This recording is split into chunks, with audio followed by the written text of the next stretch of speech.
Okay, so this next section on the 1920s is going to be looking at ways in which we're still resisting modernity in a lot of ways. We see that the economy certainly is, developing still in the wake of World War One, and in some ways we see maybe a push towards modernity in terms of increased consumption, in terms of new patterns of advertising, in terms of new cultural developments. So all things that we talked about in the video before this. But that doesn't mean that in every aspect of American life we're moving in a forward direction. So this part is resistance to modernity. Okay, so one really good example of that is the Prohibition movement, which we've already touched upon in previous units. But let's think about what triggers it and why it is sort of resisting, sort of moving in this modern development. All right, so one of the reasons why Prohibition moved forward in the early 20th century was because of the growing urbanization that we experienced. So as more and more people are moving to cities, there's this sense of distress that affects rural and small town Americans in particular. They're really scared that there's a major morality problem taking place in the cities, and that's reflected by alcohol consumption. So we know already that the Prohibition Amendment does succeed towards the tail end of the progressive era, as well as towards the end of World War One. But one of the problems that we obviously know happens is that it's really difficult to actually enforce prohibition. People who wanted to drink were still going to find ways to do so. So you do see that Congress has to act yet again to try to make sure that the Prohibition Amendment is actually followed, and that takes form in the Volstead Act of 1919. And basically, what the Volstead Act said was that it was a requirement to enforce prohibition. And so there was a bureau created called the Federal Prohibition Bureau, which was meant to actually ensure that prohibition was enforced throughout the country. Now, this is interesting, just first off to note the date, right? It's 1919. This is immediately after prohibition was actually enacted. So the fact that there's a congressional act to ensure that prohibition is actually followed so shortly after the amendment is ratified shows us how difficult they know that this endeavor is going to be. And we know again that there are loopholes to prohibition all over the country for those people who actually want to continue consuming alcohol. And so we see that in the form of bootlegging in particular. So we see that there are people who ultimately are producing their own liquor, sometimes in bathtubs, sometimes at home. This could be very dangerous because it wasn't regulated in any way. And the alcohol that they used oftentimes was very unsafe to consume. A lot of times the alcohol that they created gained the nickname moonshine, and this could kill people. It was so dangerous, right? So you also, another way that you see people finding ways to get around prohibition is they develop these underground bars, and they're called speakeasies, right? Speakeasies were sort of these secret bars that normally you could only gain access to if you knew a password or you sort of knew someone that went there on a frequent occasion. But once you got in there, essentially, it was a bar, right? A lot of times speakeasies had sort of a cover. They would appear to be some other sort of store so that law enforcement would not shut them down. And, behind the closed doors of the speakeasy, since they were sort of secretive, people would essentially drink and do everything that they weren't allowed to do by federal law. Okay, so occasionally speakeasies were raided rather. I don't know why I said raid. So they were raided by law enforcement. But you also oftentimes had the people who operated speakeasies actually bribe law officials to prevent them from getting shut down. So you see that there certainly is corruption in terms of the alcohol industry and law enforcement's ability to actually make sure that prohibition is followed. Another thing that you see developing because of prohibition is the proliferation of organized crime. I have just an image of Al Capone here, who was the most notorious American gangster who profited immensely from prohibition. So essentially, a lot of these gangsters were responsible for being in charge of smuggling illegal products into the United States. And what we see is that essentially these people are getting extraordinarily rich while the federal government is not profiting whatsoever. because alcohol is illegal, so therefore they can't tax it, right? In a lot of ways, organized crime is sort of mocking the sort of large-scale business models that had epitomized the U.S. in the past. The idea that people like this could become rich and not actually be law-abiding citizens.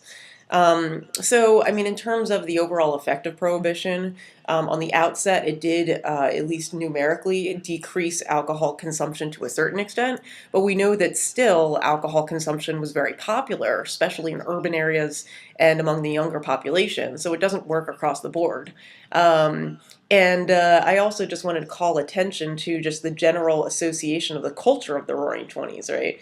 I'd like to question the idea that the 20s might not be described as roaring if alcohol wasn't a prominent part of the culture of the 20s. Another way in which we see Americans sort of pushing back against modern developments is that there's a growing nativist sentiment in the United States, both during World War I as well as after. And so a lot of this is targeted specifically towards non-Western Europeans. So you have a lot of nativist sentiment during World War I, you know, particularly against Germany and Austria, for example, since they essentially were fighting against the Allies in World War I. And then after the Russian Revolution, there's also a growing fear of Russian immigrants as well, right? And so you start to see an increasing restriction of immigration for people who have Eastern European descent. So, you know, a lot of this is sort of fueled by the wartime patriotism that took place during World War I, and the effects continue well after the war is over. So one organization that's created by citizens was the Immigration Restriction League, and what this does is it actually the people in the league actually try to produce intellectual support for nativist sentiment, right? So they're basically trying to use actual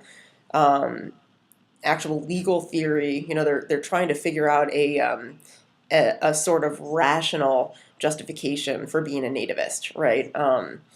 And you see that the federal government does respond to this because there are two major immigration acts of legislation that are passed, both of which increasingly restrict immigration for certain demographics. So the first one was the 1921 Immigration Act, and what this did was it set immigration quotas. So in other words, basically it set a cap of how many people could immigrate into the United States from each respective country. And then the Johnson-Reed Act of 1924 sort of built upon the Immigration Act.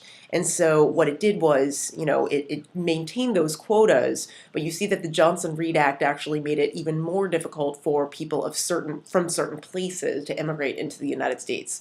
And so the Johnson-Reed Act was particularly targeted against Eastern and Southern Europeans, so it's more difficult for people from places like Germany, places like Austria, places like Russia, and also places like Italy to move into the United States. And then you see that it is even more restrictive once you get to non-European immigrants.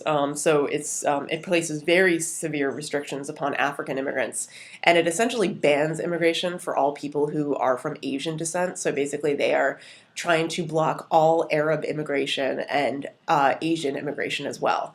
There are challenges to this act. One of the most prominent ones was a case called Thind versus United States. Thind is spelled T-H-I-N-D, and Thind was from India, and he basically made the argument that you can trace Indians back to a Caucasian descent. If you remember from any world history, a lot of migrants to India during the period of antiquity were Aryan in descent, so they did have Caucasian roots. So he basically made the argument that Indians were white in terms of bloodline, but the Supreme Court rules against him. So that gives you a sense of how sort of the entire federal government is behind the idea of restricting immigration. Okay, next, another way that we see the reduction or the sort of resistance to modernity is the fact that the Ku Klux Klan experiences a pretty significant revival during the 1920s. And so we know if we go back to the Reconstruction period that the KKK in its early stages was actually restricted during Reconstruction with the Ku Klux Klan Act and then the Enforcement Act of 1870. And so the KKK sort of lost momentum towards the tail end of Reconstruction. But in the 1920s, it comes back, right? And so it's one of the most effective and certainly one of the most largest nativist organizations that existed in the U.S. You see that in addition to just targeting African Americans, they sort of branch out, and the KKK is very much anti basically anyone who's not an Anglo-Saxon Protestant. So the KKK also is very vehemently against Catholics, Jews, and immigrants, and it is very large in size. The KKK grows to have about 3 million members in the 1920s. Another development you see is you find that there's an increasing amount of women that get involved in the KKK. And they also become a really powerful force just in the Democratic Party. They're very strong in the South, and they also are quite strong in Midwestern states, which gives you a sense of the amount of immigrants that actually live in the Midwest and the response against their presence. So the KKK does not last forever in the 1920s. There are some scandals that arise by 1925, and so again, it starts to sort of fade into obscurity. But as we know, the KKK still does exist. It's protected by the First Amendment, so long as it doesn't actually, conduct very violent acts, right? As just a sort of, as a group, just in sort of endorsing its own opinion, it is certainly protected by the First Amendment. All right, and then I think this is the last slide for this part. Yes, it is. Trying to keep these videos a little shorter. The last way in which we see this resistance to modernity is in the idea that there's a pretty significant rise in religious fundamentals. So people who are very much against the increase in scientific thought. We see this in particular by the rejection of teaching evolution in schools. What we're going to see is that a lot of religious fundamentalists are actually explicitly rejecting some of the beliefs of modern science, and again, they're really, really going after the teaching of evolution because they feel that it goes against biblical lessons, right? So in the 1920s, you have 5 different states in the United States that actually outright ban the teaching of evolution in public schools. And one of the most significant reactions to that is the Scopes trial, which is also nicknamed the Scopes monkey trial. So that was where a teacher named John Scopes got arrested for teaching evolution in his class. And he goes to trial. And William Jennings Bryan, we've heard of him many times. He was a Democratic candidate for president several times during the progressive movement. Bryan actually is arguing against Scopes. So we get a sense that, you do have Democrats certainly getting swept up with this religious fundamentalism. And then Clarence Darrow acts as the defense lawyer for Scopes. Okay, at the end of the case, Scopes is found guilty. So this kind of gives you a sense of how the court system is also sort of against some of the more modern intellectual developments, and it's still sort of skewed more in a Protestant direction. You see that he's convicted. The Protestant teachings still continue to be very popular. And so this is one of the best, I think, examples of the push against modernity, just in the sense that, there's such a large contingent of the population that is outright rejecting science. All right, we're going to pick up with a new video on politics next.